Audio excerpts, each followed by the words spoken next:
What has been the hardest thing for you as a student athlete? Finding balance.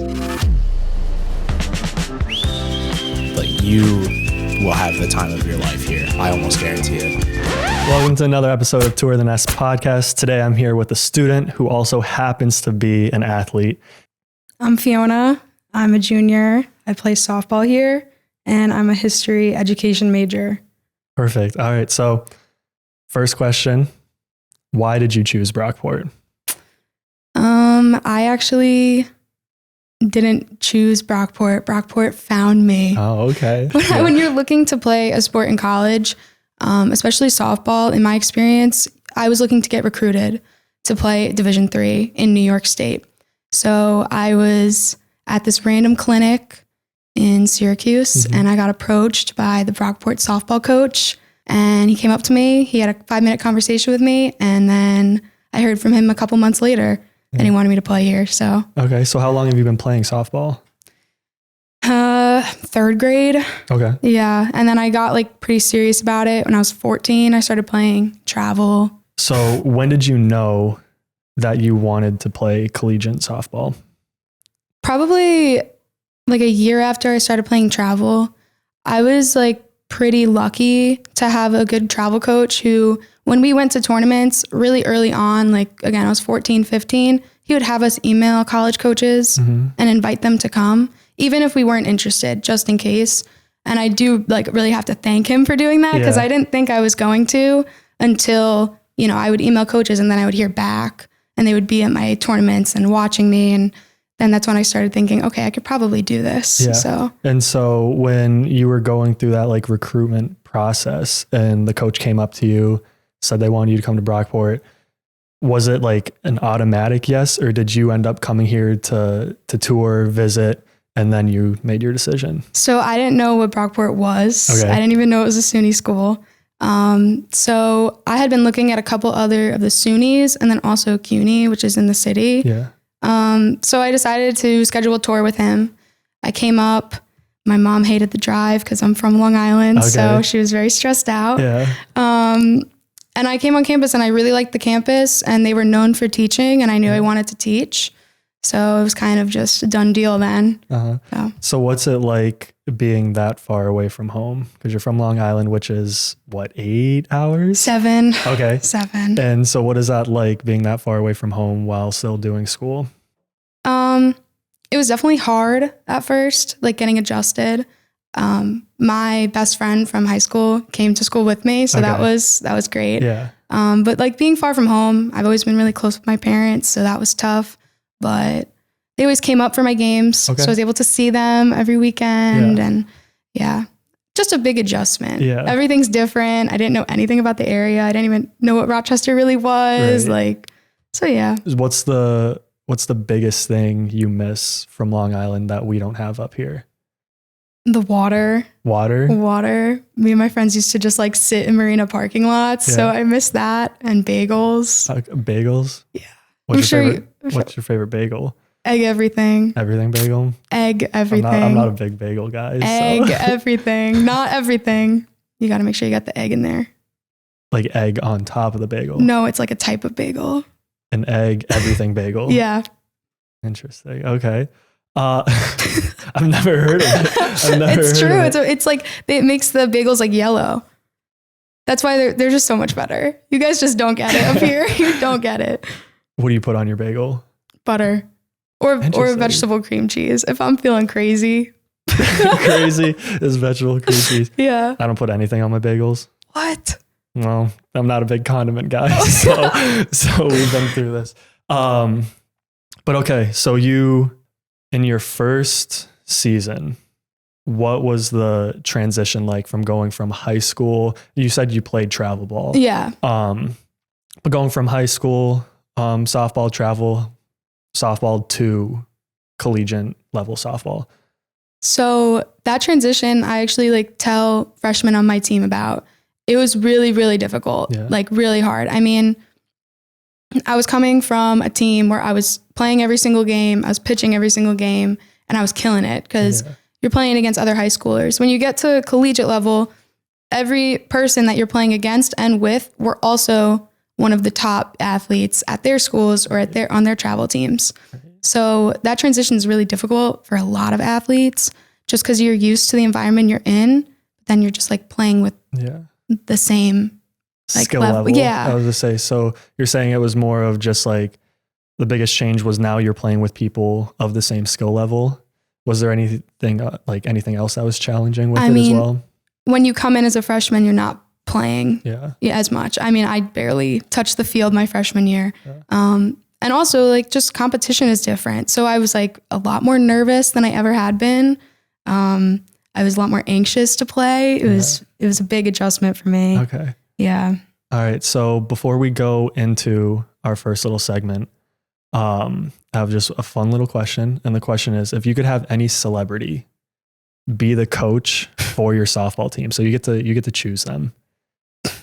What celebrity would you choose and why would you choose them? Oh my God, I'm stumped. Okay. I'm going to go with 21 Savage. And why 21 Savage?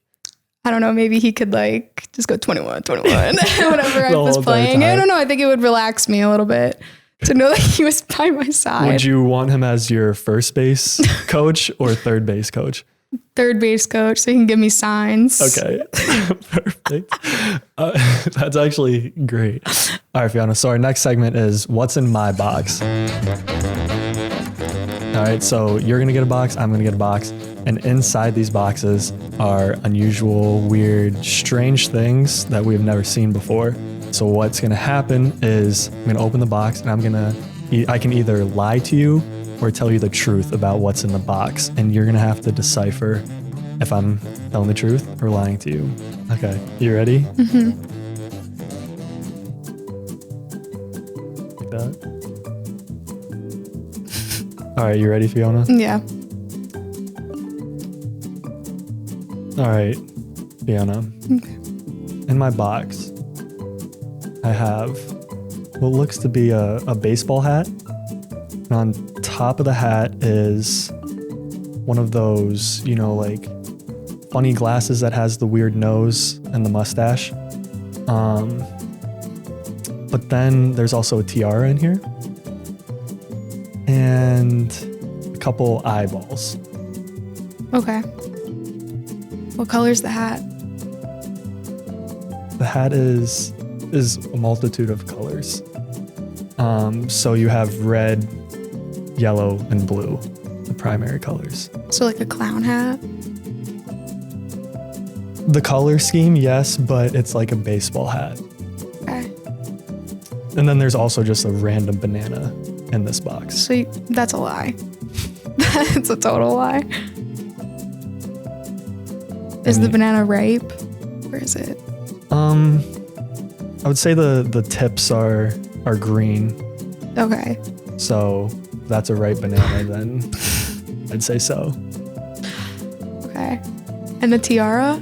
And a tiara. Where is it? Like, is it on the hat?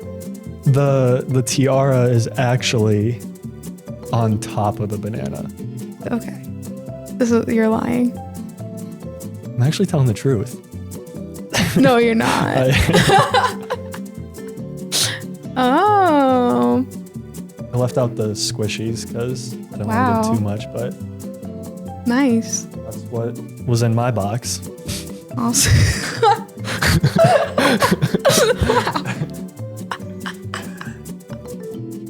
Okay. Are you ready? Yeah. Okay. So in my box, we got an array of things going on. Another array. Okay. So we have a baseball helmet. Next to it, we have a videotape of 27 dresses. But on top of that, we have a hot dog in the bun, handcuffed to itself with thumbtacks in it. Is that it? Yeah. And there's a couple staples. A couple staples? Yeah. How many? One. So not a couple. A single. Interesting. Is the hot dog like a real hot dog, like just freshly cooked? Honestly, I can't tell. So. And it's handcuffed to itself. Yeah. And then you said something about dresses? Of like DVD of 27 dresses. Then that's the name of the DVD. Yeah, that's the name of the movie. Oh, really? Yeah. No idea. What was the first thing you said? Baseball helmet. That'd be very fitting for this episode.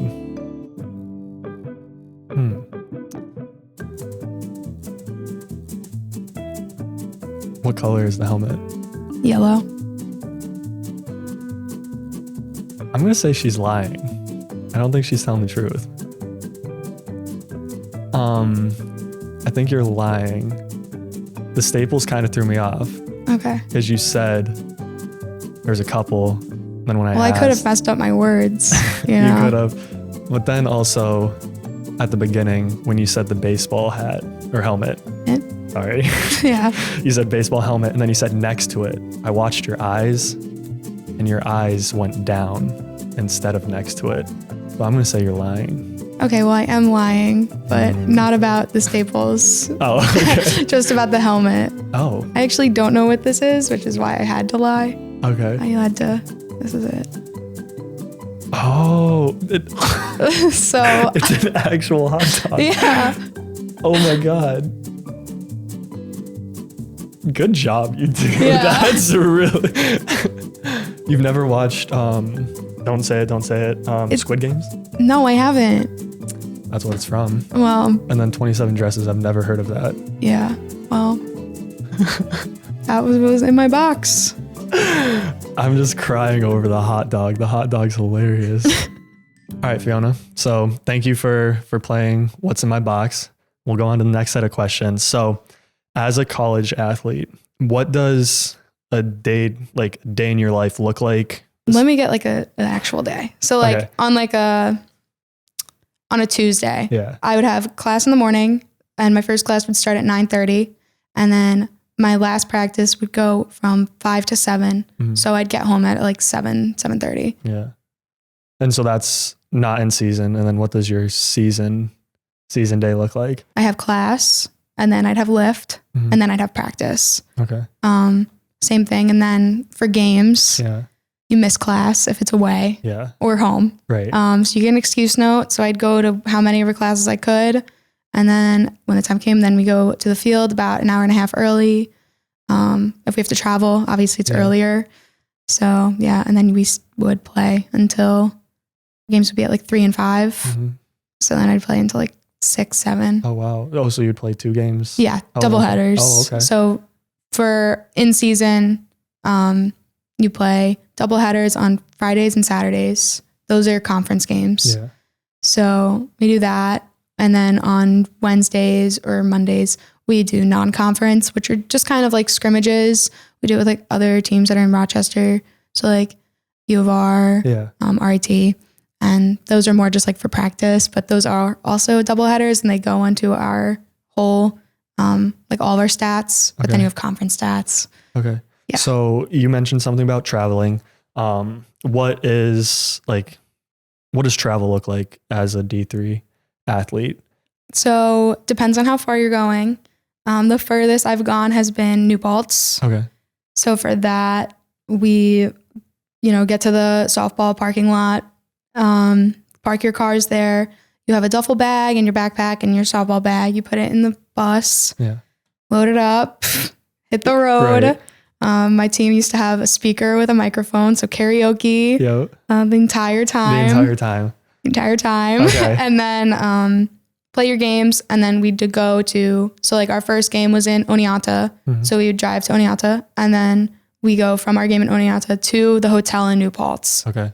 And then you stay in the hotel. We get like a bed buddy. Yeah. So it's 4 people in a room and then you share a bed, wake up, go to your game, and then drive home straight from the game.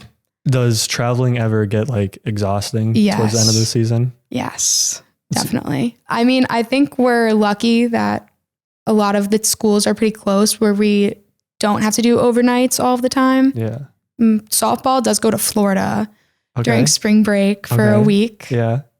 And we play 14 games in 7 days. In 7 days. Oh my God. And the past 2 years we've gotten a hotel room and you're with 8 girls in one room. Oh wow. It's like a suite. Yeah. So you have a kitchen and everything, but that's make or break. Yeah. Like cause you're all exhausted. It's hot. Yeah. Cause you're in Florida and you're just. Do you enjoy the trip though? Yeah. Have you done it your past 2 years every year? Yeah, we do it every year. It's awesome. Yeah. I mean, like we're lucky that we fundraise with the bills and get to go and pay nothing.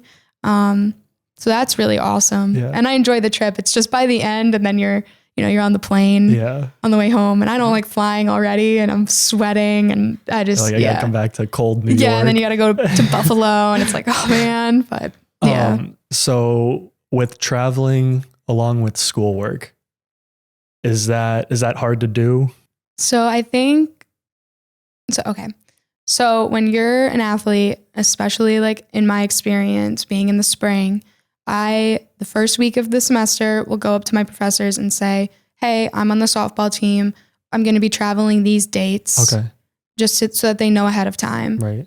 You get an attendance slip, so you can miss and it doesn't affect your grade. Yeah. But I do like to let them know because especially with spring break, I've had to miss midterms and make them up or do them earlier.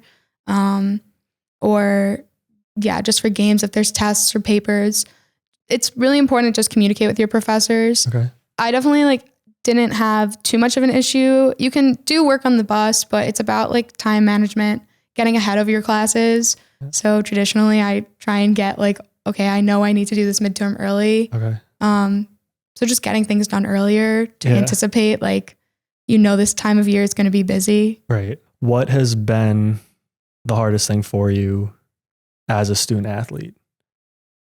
Finding balance between school, softball, teaching, social life, your mentoring. I was gonna say, what else do you do on campus? Everything.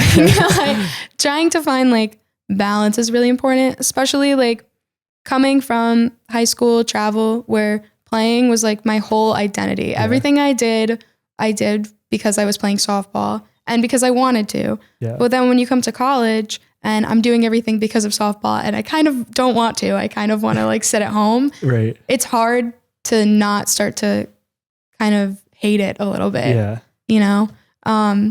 But then you have to find that balance. And that was really hard for me for the first year. But the second year I kind of got more involved in other things and was like, okay, I can prioritize multiple things at once and not just put all my focus into just playing a sport. Going from high school to college, and you were looking to play in college, what were some myths, lies, stuff you heard about playing softball at the college level that just ended up not being true? I would say hearing that Division III was going to be easy.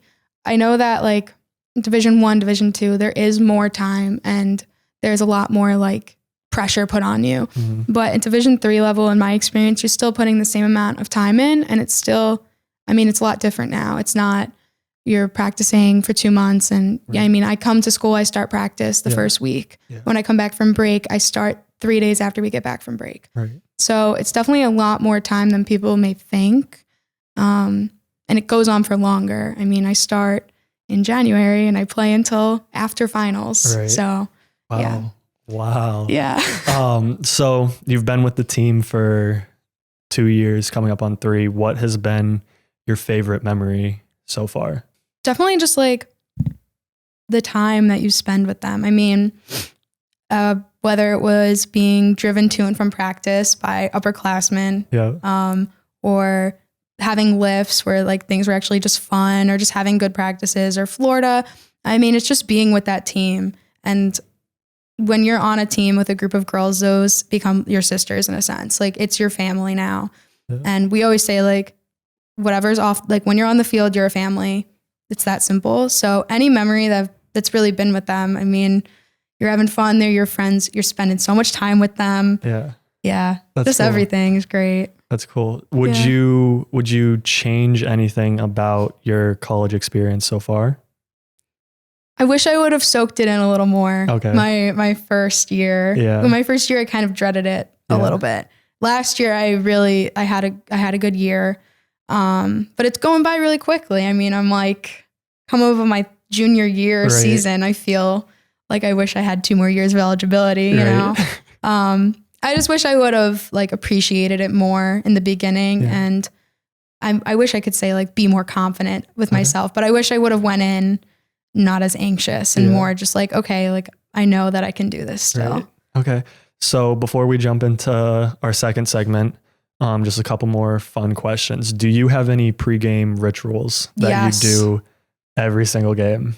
Yeah. Okay. What are those? Okay. So I'm a little crazy. Okay. Let's hear it. So before I pitch every single inning, I have to, so my glove has to be lined up, my face mask on the right of it, my water bottle on the left. I take a sip of my water. I hold it in my mouth. I put my glove on. I hold my face mask. And as I step over the line, I had to high five my old coach, John. And then I'd have to put my face mask on as I was falling water. Then I have to count my steps. You have to count your steps. To the mound. How many? Average around like, I don't know. I was like more of just like a meditative, like 1, 2, 3. Okay, I see. And then I have to fill in the mound, do my warm up. And then the thing that I've done the longest, I've always had to brush off the mound before I would pitch, all the dirt that was on it. Spotless. Yeah. One of the parents on my old travel team wanted to buy me a brush. A brush. All right, Fiona, our next segment is Who Wants to Win a Pencil Sharpen-aire? It's just like the show Who Wants to Be a Millionaire, but here we don't have $1 million. All we have is a little pencil sharpen-aire. Okay, but how this game works is we have 5 questions. They're all Brockport related questions, this time about athletics here at Brockport. And 1 through 5, they get harder as they go along. But anytime throughout these questions, you have 2 lifelines. One of the lifelines is going to be 50-50, so we'll get rid of 2 of the wrong answers. And then the other one is going to be phone a friend, where you can actually call someone and have them help you out. Okay.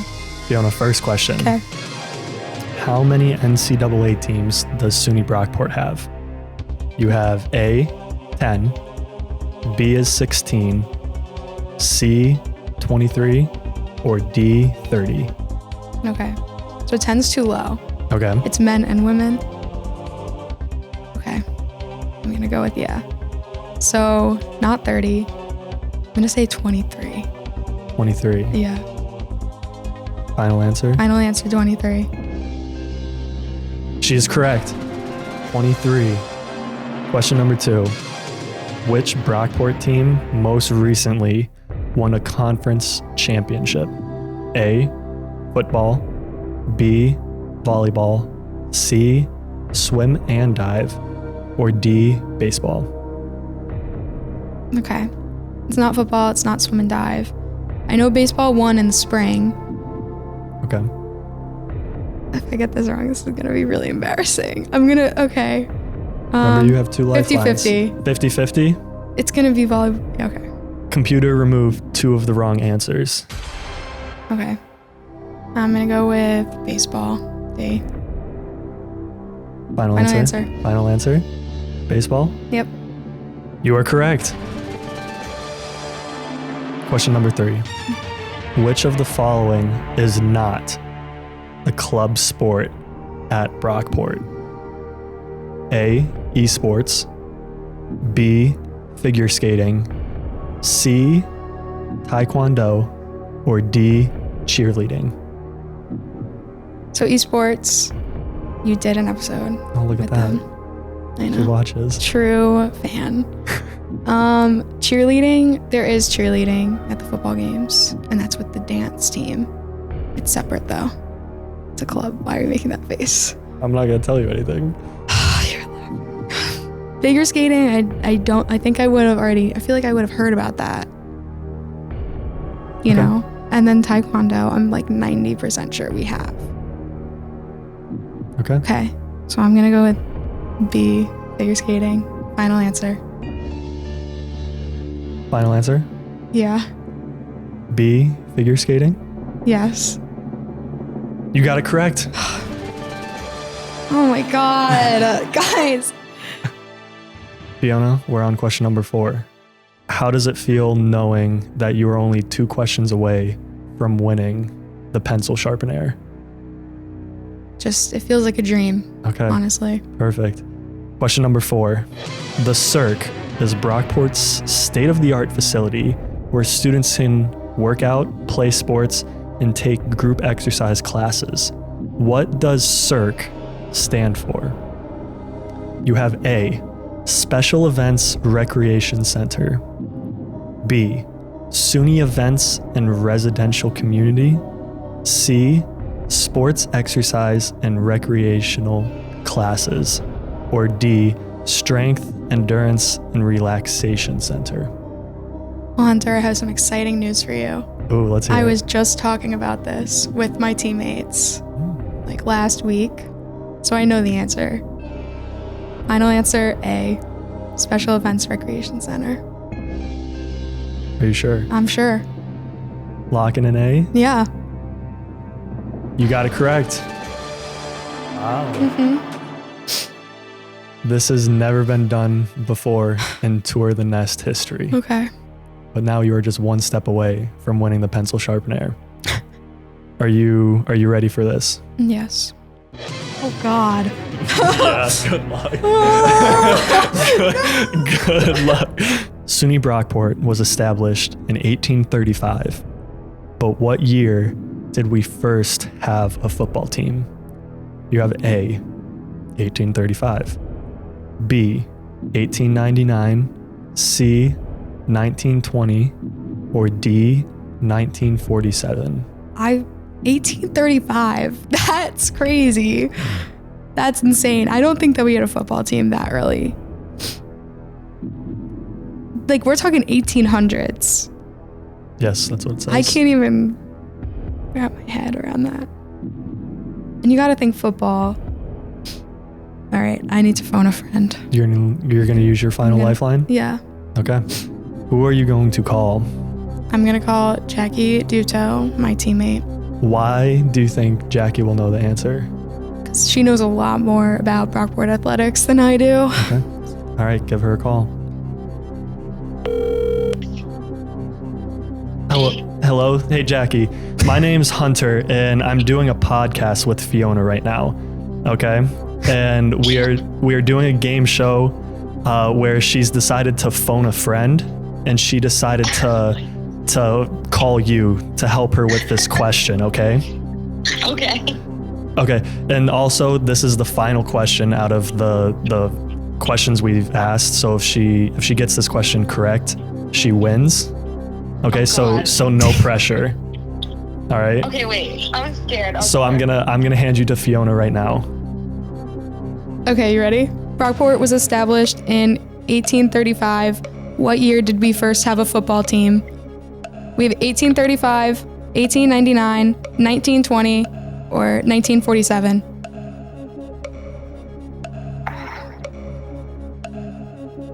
Uh,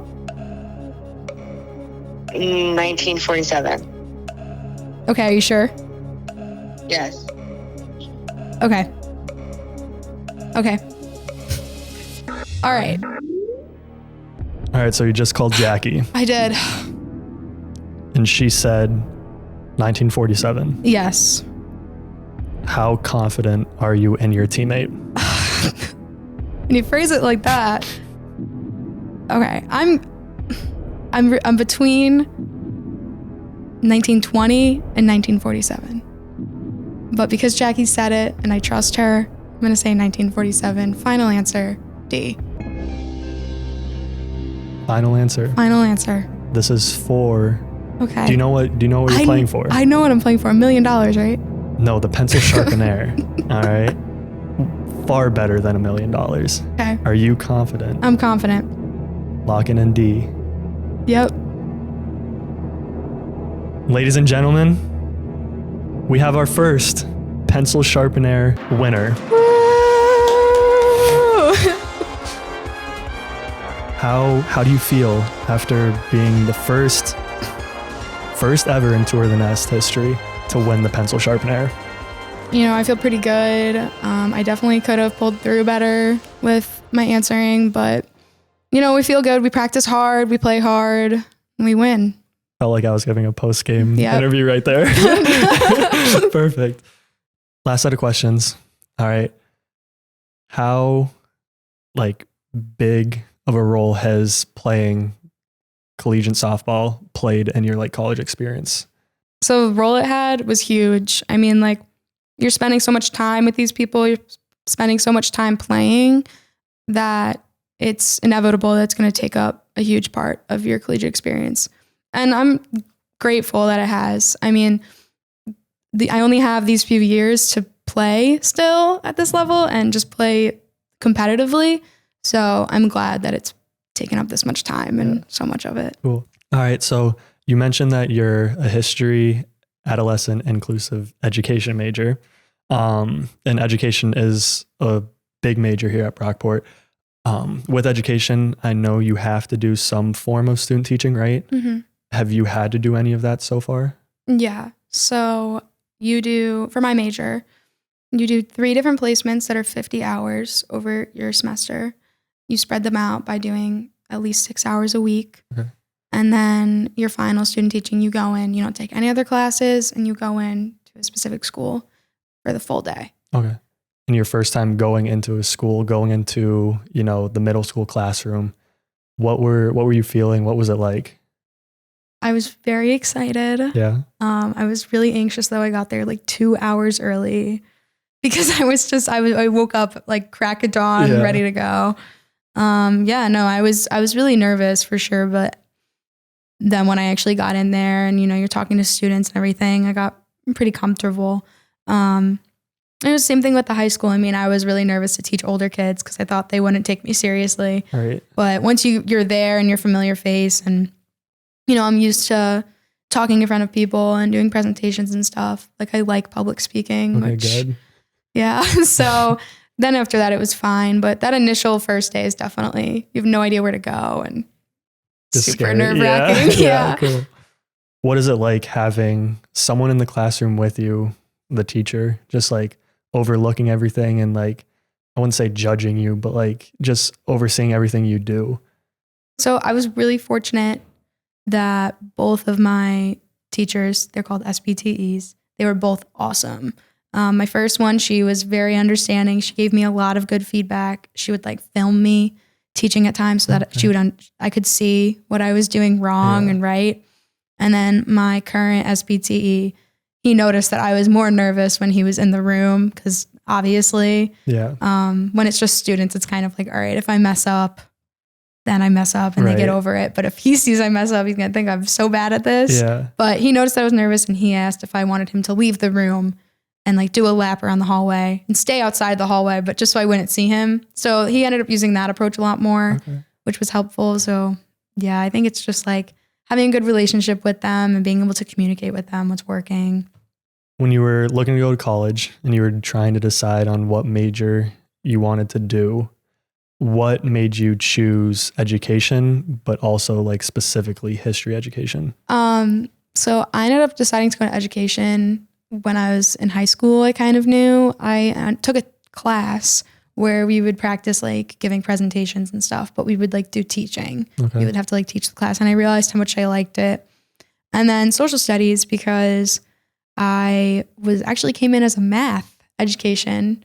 Interesting. Very interesting jump, but I was having a conversation with my teacher who I was really close with in high school for social studies.